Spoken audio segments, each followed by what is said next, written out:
જ્યારે મહાભારતના યુદ્ધના મેદાનમાં અર્જુન નિરાશ બની પોતાના હથિયાર હેઠા મૂકી દે છે, ત્યારે ભગવાન અર્જુનને તેના સ્વકર્તવ્યનું ભાન કરાવવા માટે જે પ્રેરણાત્મક સુવાક્યો કહે છે તે એટલે જ શ્રીમદ ભગવદ્ ગીતા. ગીતામાં ભગવાન શ્રી કૃષ્ણે અર્જુન દ્વારા વિશ્વને ગીતાનો ઉપદેશ આપ્યો છે.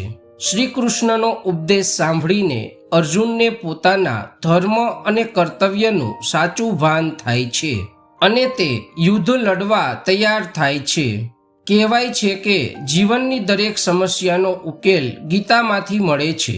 ગીતામાં કહેલા શ્રી કૃષ્ણના શબ્દો આજે પણ આપણને જીવનમાં આગળ વધવાની પ્રેરણા અને માર્ગદર્શન આપે છે.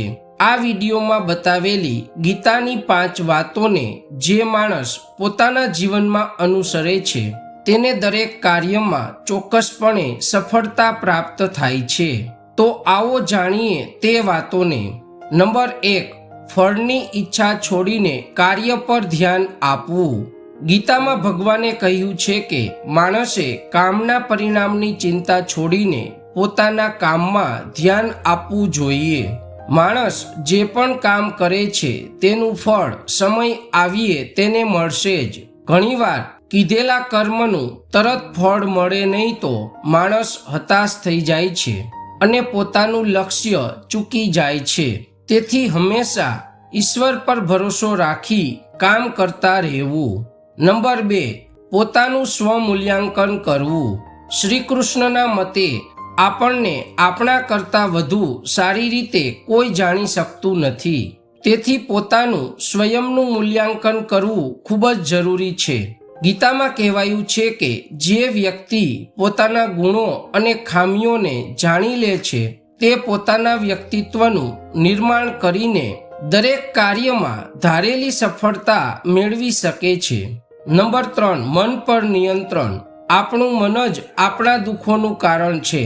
આવી સ્થિતિમાં ભગવાને ગીતામાં કહ્યું છે કે જે વ્યક્તિ પોતાના મનને કાબૂમાં રાખવાનું શીખી લે છે તે મનમાં ઉત્પન્ન થતી બિનજરૂરી ચિંતાઓ અને ઈચ્છાઓથી દૂર રહે છે.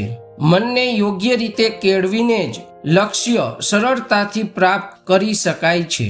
નંબર 4, ગુસ્સા પર નિયંત્રણ રાખવું. ગુસ્સામાં વ્યક્તિ નિયંત્રણ ગુમાવી બેસે છે અને ખોટું કામ કરે છે.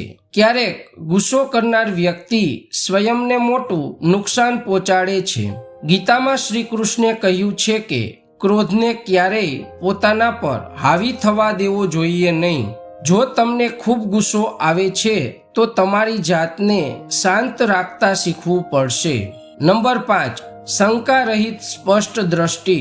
ગીતામાં જણાવાયું છે કે વ્યક્તિએ વધુ પડતું સંશયગ્રસ્ત કે શંકાશીલ બનવું નહીં. સતત શંકા રાખનાર વ્યક્તિ કોઈ પણ વાતમાં શ્રદ્ધા કે વિશ્વાસ રાખી શકતી નથી અને આવી વ્યક્તિ આલોક કે પરલોકમાં શાંતિ પામતી નથી. આવી વ્યક્તિનું ભૌતિક અને આધ્યાત્મિક એમ બંને જીવન બગડે છે. માટે જે કામ કરીએ તે પૂરી રીતે શંકા રહિત બનીને કરીએ.